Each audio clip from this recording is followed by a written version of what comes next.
उस प्रोग्राम में हमारा मेन टॉपिक यही है कि अगर हमें इतना गम और गुस्सा है पाकिस्तानी आर्टिस्टों के हिंदुस्तान में जाकर काम करने पर, तो क्यों ना हिंदुस्तान के प्रोग्राम्स और फिल्मों को यहाँ बंद कर दिया जाए। FLP space 1 for yes, FLP space 2 for no, 2 for 7 send कर दीजिए।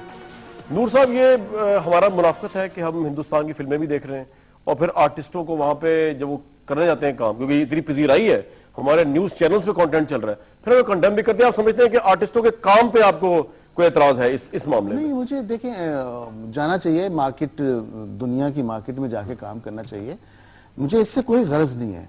लेकिन मैं ये कहना चाह रहा हूं, मैं तो हिंदुस्तानी कंटेंट के खिलाफ हूं, हिंदुस्तानी फिल्मों के खिलाफ हूं, लेकिन मैं इसके कतई खिलाफ नहीं हूं कि पाकिस्तान का कोई आर्टिस्ट, पाकिस्तान का टैलेंट वहां जाके अपना नाम ना बनाए। वहां जाके बनाना चाहिए अपना नाम, बताना चाहिए कि हम कितने टैलेंटेड हैं।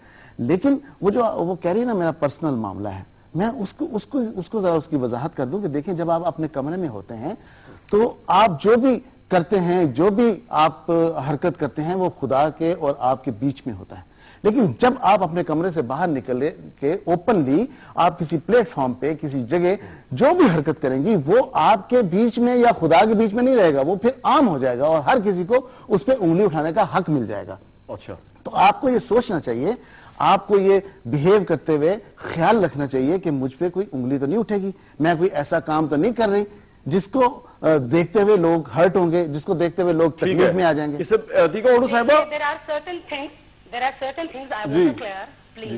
पहली बात तो यह है कि बहुत सारी चीजें, सैयद नूर साहब एक फिल्म के डायरेक्टर हैं, वो अगर मेरे शॉट्स उठा करके देखें तो वो अच्छे तरीके से देख सकते हैं कि कितने सारे शॉट्स जो थे वो एडिट कट लगा करके, स्लो मोशन में दिखा करके उन्होंने वो चीजें साबित करने की कोशिश की है जो कि हकीकत में नहीं थी।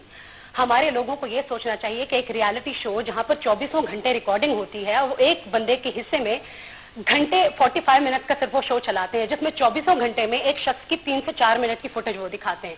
अब उस 3 से 4 मिनट की फुटेज में वो क्या दिखाते हैं और क्या एडिट करके दिखाते हैं, वो उनका मामला है। लेकिन मुझे दुख, तकलीफ और गुस्सा इस बात का है कि जिन लोगों ने पहले दिन से लेकर आखिर तक शो फॉलो किया है, बहुत सारी चीजें ऐसी थी जिसपे मेरी सपोर्ट बनती थी, मेरे लोगों की, मेरी इंडस्ट्री की, मेरे लोगों की, जो आज ये कहते हैं कि वीना मलिक फिल्म इंडस्ट्री से ताल्लुक रखती है। तो आपका क्या सिर्फ हम मेरे लोगों का सिर्फ इतना काम है कि वो मुझे सिर्फ क्रिटिसाइज करें? क्या उनका अगर वो मेरी तारीफ करते हैं, हमारे साथ कॉल्स का तांता बन गया। मैं वीरा साहब आपके जुमे के इंटरव्यू में भी आ गया। अब आप जरा से सुन लीजिए, एक तो कॉल्स का तांता बन गया है, हम कॉल सुनना चाहते हैं, लेकिन उससे पहले मैं अतीका उर्दू साहबा के पास जाऊंगा। अतीका उर्दू साहबा, जो सैयद नूर साहब ने बात की है कि कोई आर्टिस्ट, कोई एंकर, कोई जर्नलिस्ट, उसकी पर्सनल लाइफ और उसकी जो बाहर की लाइफ है जिसमें वो अपने आप को पोर्ट्रे करता है, क्या इन दोनों में डिस्टिंक्शन समझती हैं आप? अतीका उर्दू साहब, आप इतनी बड़ी आर्टिस्ट हैं, इतना आपने काम किया। कमरान, बहुत साल पहले यहाँ पे काम करने से पहले मुझे हिंदुस्तान में बहुत ऑफर्स हुई थी फिल्मों की, तो वहां पे मैं जाती भी रही हूँ, ताल्लुकात भी बहुत हैं। लेकिन मुझे एक चीज बड़ी जो वाज़ेह हो गई थी पहले दिन से, वो ये थी कि ये मेरा मुल्क नहीं है।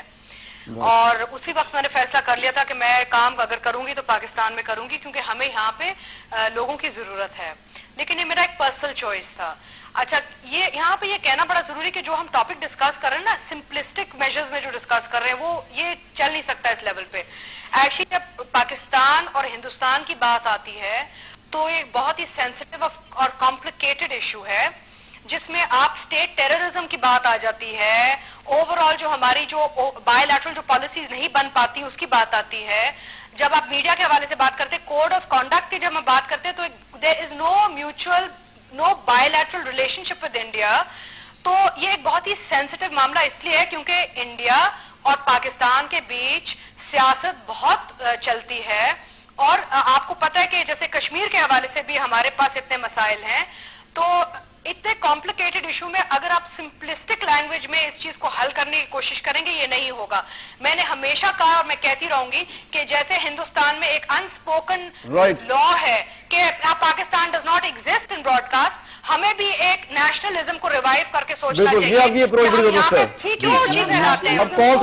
चाहती हूँ प्लीज आप एक कोड ऑफ कंडक्ट बनाइए, आप वही बना रहे हैं, ड्रॉ कीजिए, वही बनाने की कोशिश कर रहे हैं। एक मिनट, कॉल्स का तांता बन के सैयद नूर साहब से, वीरा मलिक साहबा से, अतीका उर्दू साहबा से, मुझे चीज से किसी ने बात नहीं करनी, लेकिन आप इन तीनों से शायद बात करने के लिए कॉल्स होंगी। जी 247 मोबाइल से आप हमें कॉल्स कर सकते हैं। प्रोग्राम के शुरू में बताया था। जी कौन है इस वक्त हमारे साथ? जी आप कौन कॉलर है? जी सायरा साहब कहाँ से साहिबा?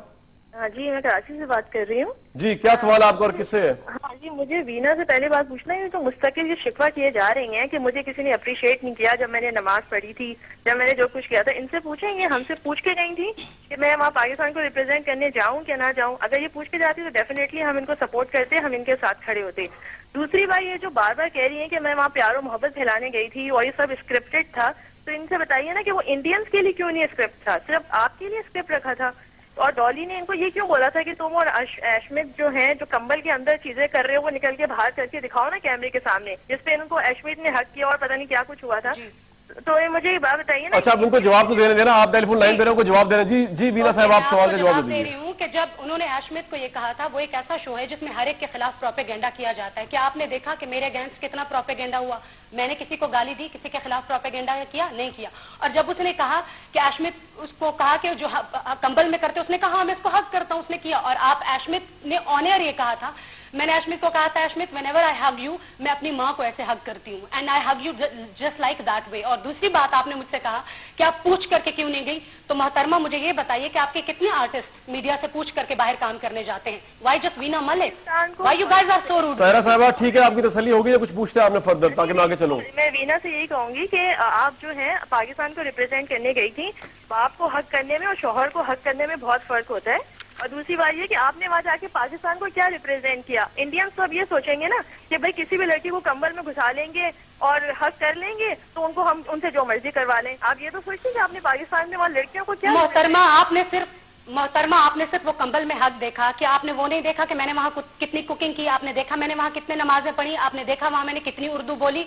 आपने देखा कि वहाँ पे मैंने कितनी पॉलिटिकल इश्यूज के ऊपर बातें की? आपने देखा कि मैंने ह्यूमन साइकी के ऊपर कितनी बातें की? आपने नहीं देखी ना। आप सिर्फ एक चीज को लेकर के चल रही है, बाकी 10 चीजों को आप क्यों? ब्रेक का टाइम है जी, ये पॉइंट भी दोनों का आ गया। ये पाकिस्तान की आवाम है और मियां मलिक साहब भी जवाब देंगे, सईद नूर साहब भी जवाब देंगे, उनसे भी सवाल पूछा जाना चाहिए, सिर्फ एक आर्टिस्ट से पूछा नहीं जाना चाहिए। और अतीका उर्दू साहब से भी कोई सवाल है जरूर लोग पूछें। व्यूअर्स प्रोग्राम वापस आते हैं इस ब्रेक के बाद।